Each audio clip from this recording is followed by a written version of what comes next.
Hello and welcome to today's episode of a wild deck tech and gameplay video on Asteroid Battlecry.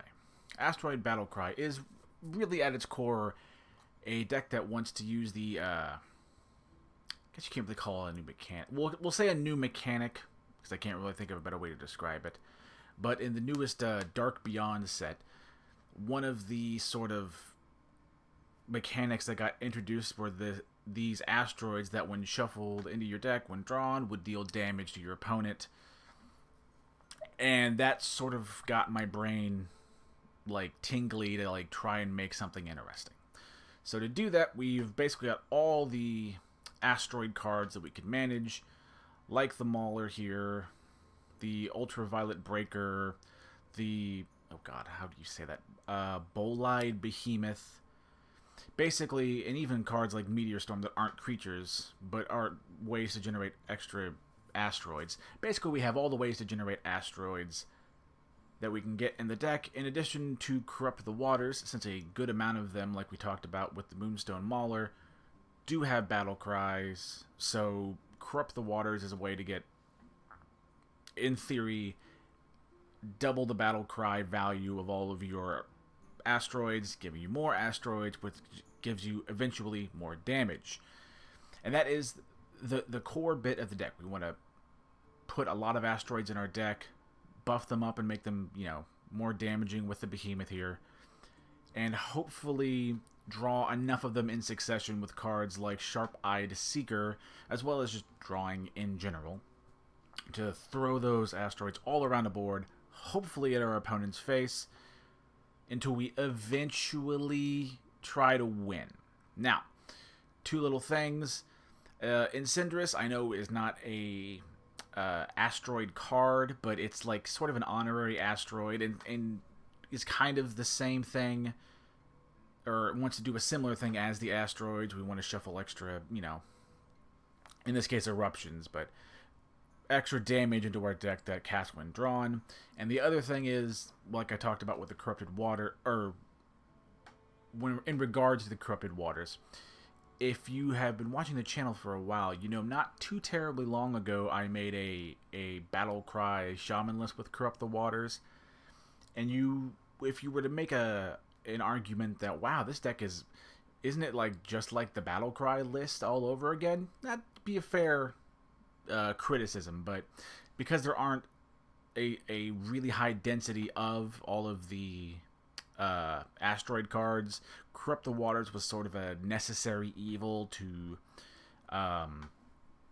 get a higher amount of asteroids than we would otherwise be able to get. But anywho, thank you all so much for watching. Don't forget to like the video if you like it, subscribe if you like my grab bag of content, and you would like to see more in the future. And if you have any sort of questions like, I don't have X, what about Y, or other generally nice and or constructive comments, go ahead and leave them down in the comment section below, and I'll do what I can to respond to what I see. With that rambling deck tech out of the way, we'll go on now to game number 1. And game number 1 with our little Asteroid Shaman list. The Behemoth can go back. We want to always try and, if we can anyway, to use the Spell Burst on it to make our asteroids a little bit better. We're just keeping the Water Speaker in case it happens to be a, like, Pirate Rogue or something particularly aggressive. The Water Speaker might not, it doesn't seem like it would be an obvious inclusion into a asteroid Battlecry list, but when trying to do goofy, cute shit, like an asteroids list, you can oftentimes just die to aggressive decks. And the Water Speaker was a concession to not dying. Anywho, go ahead and play the Gavel, fight for some board control.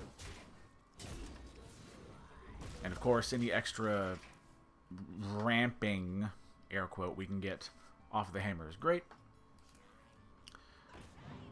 What are they doing? Spell from another class, costs 3 to let. Cool. That is a card. I guess we can do an Ancestral Knowledge here. We're not going to have a whole lot of things to do next turn anyway. We don't mind overloading ourselves. Got our Behemoth back. we'll hopefully be able to do a behemoth and a triangulate eventually. Next card you play from non-rogue class cop. Cool. So some sort of like burglary thing. Just not using like a quest as far as I can tell. I would not be surprised if there was not like a spectral cutlass or something in there. But who knows. Yeah, we'll play the Mauler. Why not? While it is great to get the extra battle cries off Corrupt the Waters, doesn't mean that you're like, you should, how do I word this? It doesn't mean you should hobble your game plan and throw away any sort of board presence for the possibility of asteroids later when you can get an okay amount of asteroids now, if that makes sense. Okay, I was gonna do a behemoth and a triangulate next turn. Well, maybe I still will. What are we doing here?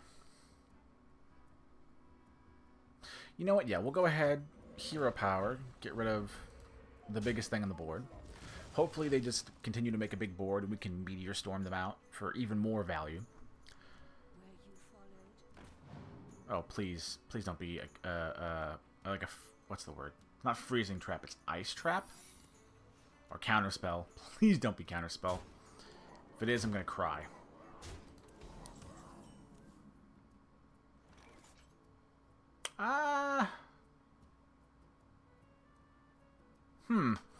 If it does get counterspelled, do I get the other drinks? I was going to do this, but in the off chance it's a counterspell, we're going to play the magma. It's not. Okay. Okay, in that case, we'll just... Well, hang on. We'll actually play a water speaker. We're getting kind of low. We don't want to get all of a sudden just blown out. Oh, okay, so it was potion of polymorph. We were fine. That could have, in theory, sucked if we would have lost a behemoth. So, we did pretty good there.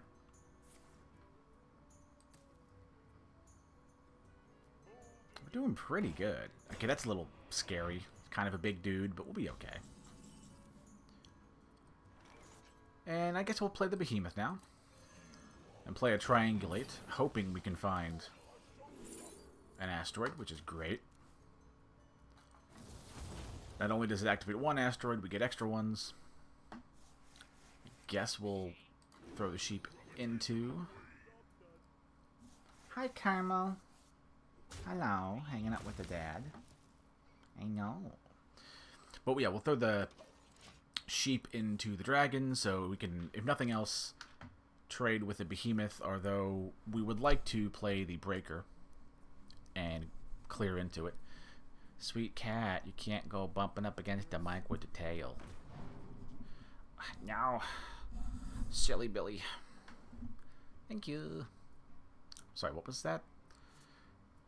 Discover spell, your deck, quick draw. Okay, that's fine. That's cool.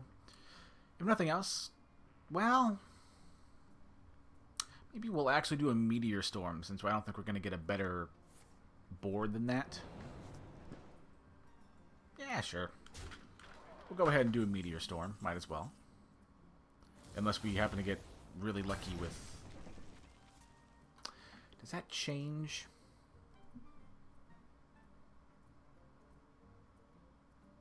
Does that change my game plan?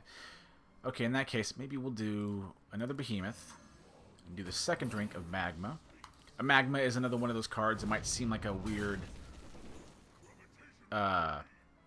inclusion, but you can kind of see the usefulness here. It can help fight for board control and stuff, as well as be an activator for the behemoths. Guess we'll trade to the 3. And we will go ahead and do a Seeker. Hopefully get lucky and have our asteroids. There we go. Get rid of some things on their board. Beautiful. Of course, we love when asteroids go face, but in moments like this, we're happy to have asteroids be board clear tools as well. What did you play? There was a potion of polymorph. Oh, okay, the worms. Fine. Fast wisdom you can't really do much with. I think we're kind of okay. Yeah. Like, yeah, honestly doing pretty good.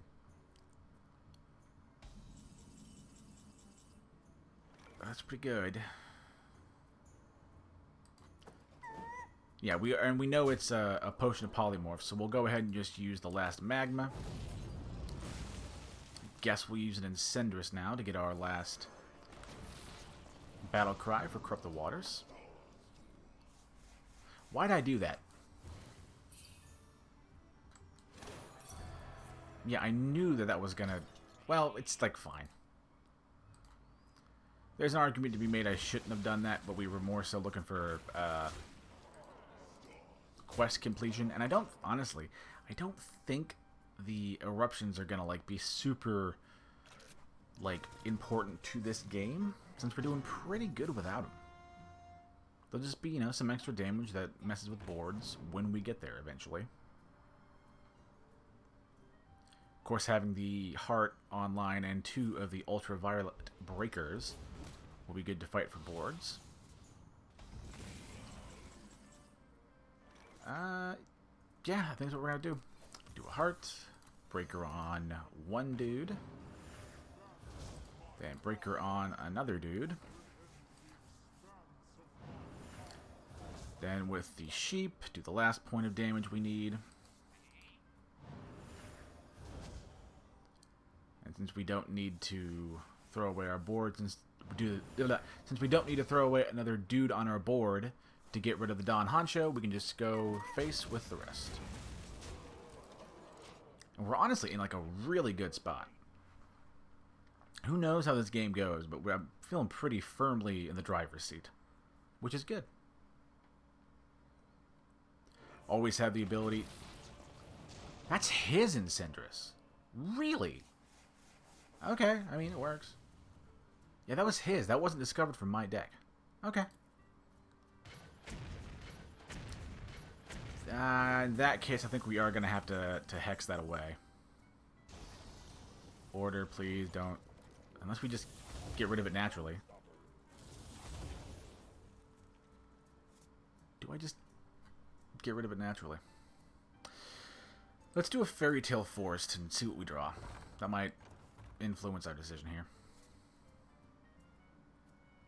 You know, I don't think I need to use the Hex. I think we can just use the board to get rid of it. Again, do the Heart, and now play a Mauler. Get some more. You know, and honestly, I think we're going to play Ancestral Knowledge here and see if we can get lucky and just blow them out. There's such a high density, we should probably get there. And the fact that I don't see an end turn button, I think means we got the kill. There we go. That's a fantastic showing of the game, of not of the game, of the game plan the deck wants to have. Just sort of kind of try and fight for board control and just put a lot of asteroids and or eruptions, but usually asteroids in the deck.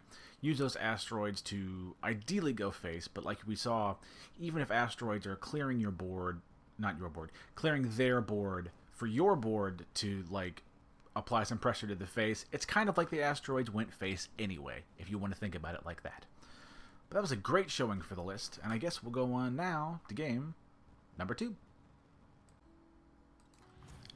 And game number 2 with our little Battlecry Asteroid Shaman deck. And for the most part, we just want somewhat proactive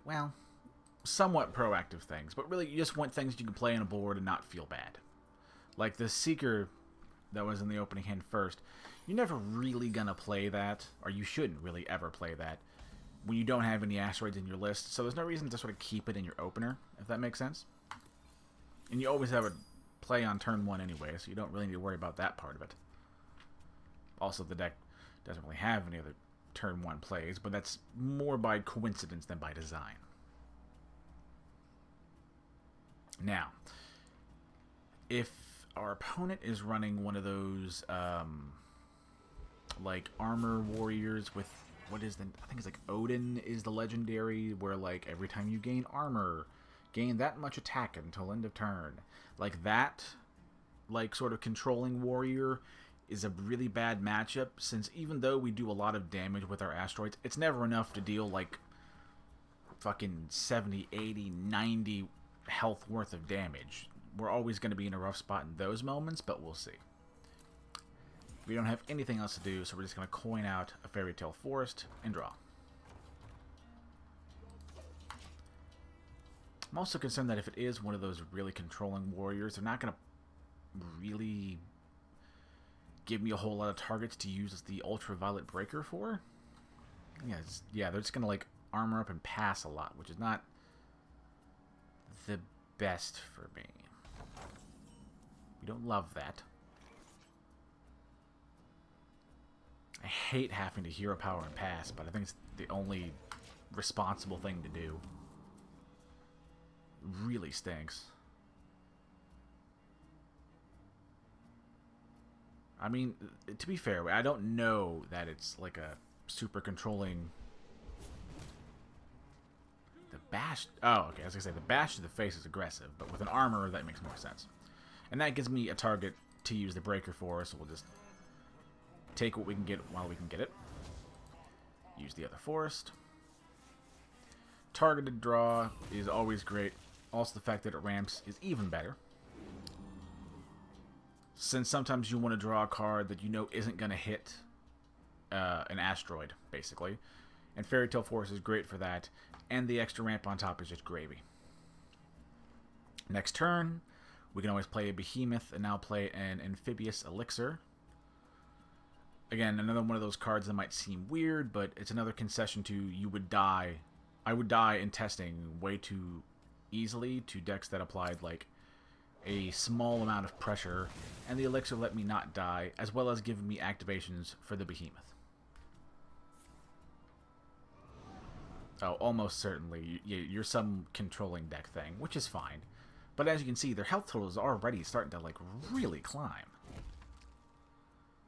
So we're going to be in, like, some real danger. And also, the deck doesn't... Our deck doesn't really have a whole lot of taunts. Go ahead and play the Behemoth and the Elixir like we talked about. Our deck doesn't have a whole lot of taunts to sort of get in the way of whenever their big, like, armor payoff dealing damage thing, their Odin trigger hits. They're going to gain such a large amount of damage, and we're not going to super have a way to, like, sort of mitigate that. I guess we'll do Invocation. Fine card. Maybe we'll find something that'll help us. I don't know what. I didn't think about this in the deck tech, since I was trying to keep it somewhat short. If you have an OG Shutterwalk and you wanted to run Shutterwalk in this list as a way to get even more asteroids, 1000% do that. It would work all day long. Quite simply, I just don't own the card. If I owned the card, it would be in. Or if it was in like the rotation of cards, it'd be in. I just don't. Play a Gavel. I guess we'll play a Mauler. And we'll swing with the Gavel. Just try and chip into our opponent's armor total somehow. To, granted, probably questionable levels of success. Not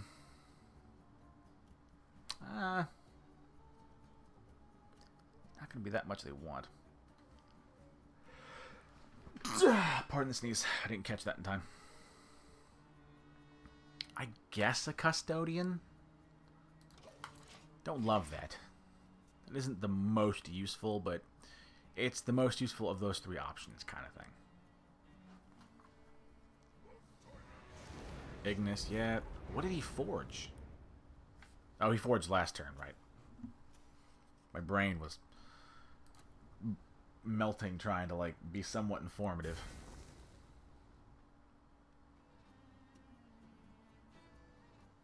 I'm gonna assume he went...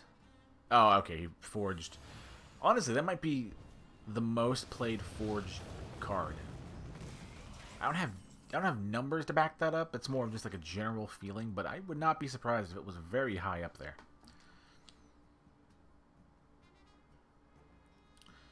Do I just play the Incendress and hope we get there? Well, let's swing the hero power and see or not the hero power, the hammer, and see where the cost reduction goes. I guess we can Incinders here, and we'll do a breaker targeting the only practical thing on the board. Because I'm not going to hit my own creature, least of all against a warrior that might very well have an execute. Or at least a Garrosh's Gift and then an execute. We would have loved to get extra Incindrus eruptions, but again, we need to just try and eat into their armor somehow. We're already very much in for an uphill battle. Okay. Okay.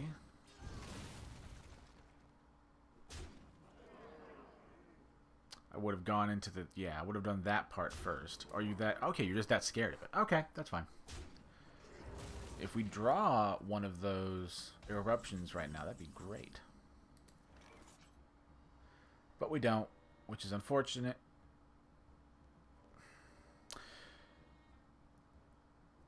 The Custodian... I'm almost certain this also doesn't have protections to where, like, I could get rushed, like, 4 times and be very miserable. So I think we're just going to use a Thrall's Gift into a Lightning Storm. It's not exciting, but it's, like, responsible. I think we're probably just going to save the last bit of quest completion for a Son of Hodir. Again, another great card that we don't mind getting extra battle cries out of, but again, we're just looking for quest completion to eventually get the ball rolling. It doesn't really matter what is used. Okay, Odin is the name of it. Okay, so I was right in assuming what the deck was. Does that change? Yeah, I think I do have to hex that. We could also just die to whatever absurd amount of armor gain he's going to get this turn, which would stink. If there's an argument to be made that I should have technically played the Seeker first in case I draw an eruption, I could save a point of damage, but I'll take the hit. If it gets weird, that's fine. This is one of those few moments where we're going to be able to really, like, what's the word? Like, start breaking in and doing some, like, actual damage. Hopefully, anyway. Granted, they could just gain an ass ton of armor, and they could very easily just actually kill me upon further reflection. It might be okay, though. Oh, fucking walking fountain? Okay, well, that fucking particularly sucks. At least a magma will give me a somewhat clear answer, maybe. Eruption's nice.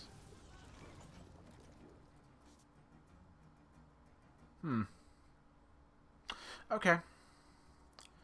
We'll do a behemoth. Do a couple... I'm a fucking idiot. I forgot to... I don't think it's going to matter that I goofed the Asteroid Battlecry, but it might. If it does, fine. I'm an idiot. Who cares?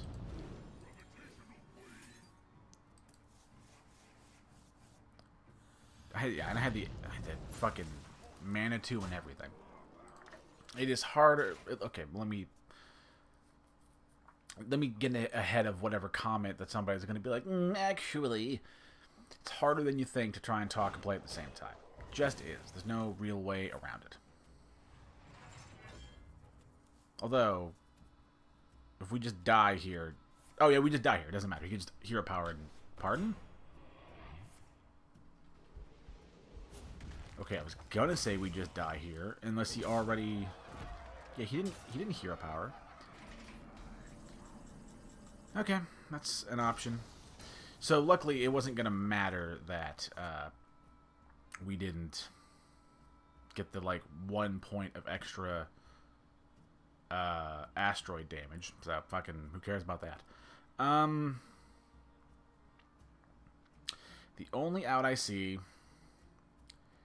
We'll do a heart first. Triangulate, looking for... Well, We will do an eruption, actually. That's a little better for our situation here. Again, we're probably dead pretty much no matter what we do. Now we'll do a Seeker, hopefully find some Asteroids to get rid of the Nerubian. Or maybe get some it really stinks though. Yeah, there's nothing we do. We just hit next turn anyway. So, cool. Just keep drawing. Maybe we'll get lucky. And maybe we don't. And that's fine. My original call of what the deck was correct. Any class, not just Warrior, but... There we go.